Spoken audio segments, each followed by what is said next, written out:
राधे राधे भक्तों, राधे राधे, हरे कृष्णा भक्तों। आज मैं आप लोगों को चैत्र मास की पापमोचनी एकादशी की कथा सुनाने जा रही हूँ। इसे आप ध्यान पूर्वक सुनिएगा। इस एकादशी की व्रत में कब पारण करनी है, किस दिन पारण करनी है, कितने बजे पारण करनी है, क्या चीज़ से पारण करनी है, मैं आप लोगों को यह सब बताऊंगी। आप लोग अंत तक अवश्य ही सुनिएगा। एक बार बोलिए पाप मोचनी एकादशी महात्म्य की जय। जय विष्णु भगवान की जय। माता लक्ष्मी की जय। जय राधे कृष्ण राधे कृष्ण हे प्रभु। धर्मराज युधिष्ठिर बोले कि भगवान, आप मुझे चैत्र मास के कृष्ण पक्ष की एकादशी के बारे में बतलाइए। इस एकादशी का क्या नाम है, इसमें कौन से देवता की पूजा की जाती है तथा विधि क्या है, सो सब विस्तार पूर्वक कहिए। तो श्री कृष्ण भगवान बोले कि हे राजन, एक समय मंधाता ने लोमस ऋषि से पूछा था कि हे मुनि, चैत्र मास के कृष्ण पक्ष की एकादशी का क्या नाम है तथा उसकी विधि क्या है, सो सब पूरी तरह से कहिए। लोमस ऋषि बोले कि हे राजन, चैत्र मास के कृष्ण पक्ष की एकादशी का नाम पापमोचनी है। इसके व्रत के प्रभाव से अनेक पाप नष्ट हो जाते हैं। इसकी कथा इस प्रकार है, आप ध्यान से सुने। प्राचीन काल में एक चैत्र नामक वन था। उसमें अप्सराएं वास करती थीं। वहाँ हर समय वसंत रहता था, अर्थात उस जगह सदैव प्रत्येक तरह के पुष्प खिले रहते थे। उस जगह गंधर्व कन्याएं विहार करती थीं। उस वन में इंद्र अन्य देवताओं के साथ क्रीड़ा करता था। उस वन में एक मेघावी नामक मुनि तपस्या करते थे। वे शिव भक्त थे। एक दिन मंजूघोषा नामक एक अप्सरा उनको मोहित करने के लिए सितार बजाकर मधुर मधुर गाने लगी। उस समय शिव के शत्रु अनग्न कामदेव भी शिव भक्त मेघावी मुनि को जीतने के लिए तैयार हुए। कामदेव ने उस सुंदर अप्सरा के भ्रूण का धनुष बनाया, कटाक्ष को उनकी प्रत्यक्ष डोरी बनाई, उनके नेत्रों को उन मंजूघोषा अप्सरा को सेनापति बनाया। इस तरह कामदेव अपने शत्रु भक्त को जीतने को तैयार हुआ। उस समय मेघावी मुनि भी युवा तथा इष्ट पुष्ट थे। उन्होंने यज्ञोपवीत तथा दंड धारण कर रखा था। वे दूसरे कामदेव के समान शोभा पाते थे।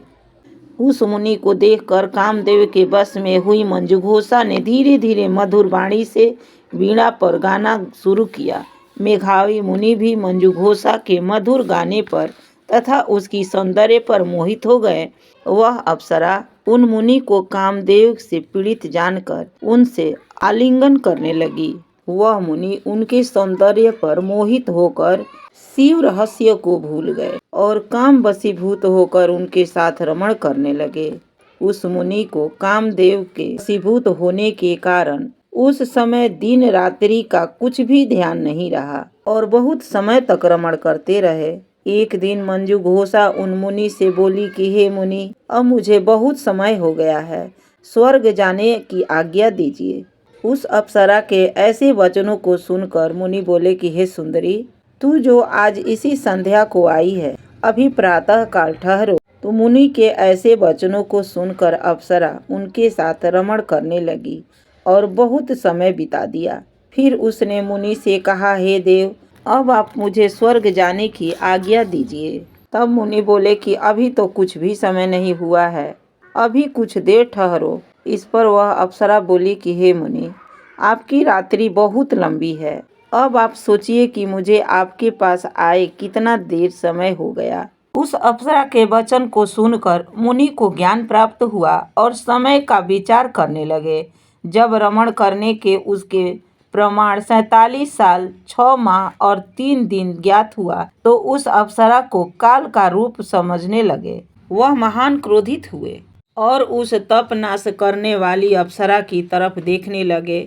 उसके अधर कांपने लगे और इंद्रियां व्याकुल होने लगी। तब मुनि उस अप्सरा से बोले कि अरे दुष्टे, मेरे तप को नष्ट करने वाली, अब मेरे श्राप से तू पिचासनी हो जा। तुम महान पापिनी और दुराचारिणी हो। तुझे धिक्कार है।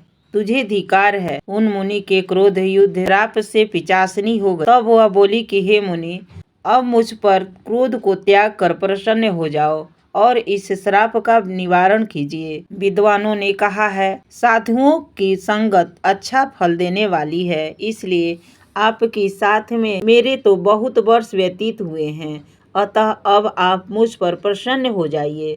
तब मुनि को कुछ शांति मिली और उस पिचासनी से बोले, अरे दुष्टे, तूने मेरा बड़ा बुरा किया, परंतु फिर भी मैं तुझे श्राप से छूटने का उपाय बतलाता हूँ। चैत्र माह के कृष्ण पक्ष की जो एकादशी है उसका नाम पाप मोचनी है। उस एकादशी का व्रत करने से तू पिचासनी की देह से छूट जाएगी। इस प्रकार मुनि ने उसको समस्त विधि बतला दी और अपने पापों के प्रायश्चित के लिए अपने पिता च्यवन ऋषि के पास गए। च्यवन ऋषि अपने पुत्र मेघावी को देख कर बोले, रे पुत्र, यह तूने क्या किया? तेरे समस्त तप नष्ट हो गए।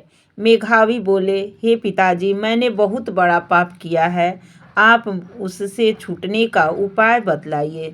च्यवन ऋषि बोले, हे तात, चैत्र मास के कृष्ण पक्ष की पापमोचनी नाम की एकादशी का विधि तथा भक्ति पूर्वक व्रत करो, इससे तुम्हारा समस्त पाप नष्ट हो जाएगा। पिता के वचनों को सुनकर मेघावी ऋषि ने पाप मोचनी एकादशी का विधि पूर्वक उपवास किया।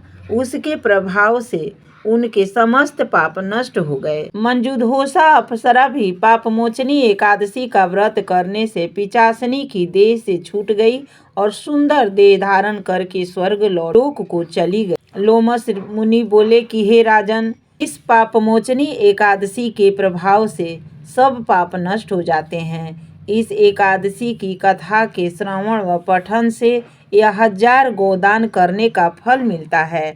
इस व्रत के करने से ब्रह्म हत्या करने वाले, स्वर्ण चुराने वाले, मदपान करने वाले, अगम्यागमन करने वाले आदि के पाप नष्ट हो जाते हैं और अंत में स्वर्गलोक को जाते हैं। इसलिए मूर्खता त्याग कर इस एकादशी का व्रत सभी को रखना चाहिए। इसको करने से धन की प्राप्ति होती है, लक्ष्मी की प्राप्ति होती है, धन धान्य की प्राप्ति होती है।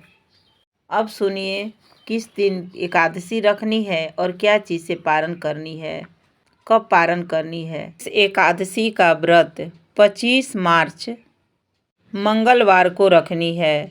पारण 26 मार्च प्रातः से दिन भर पारण करनी है। गो घृत से पारण करनी है। धन्यवाद। राधे राधे। हरे कृष्णा।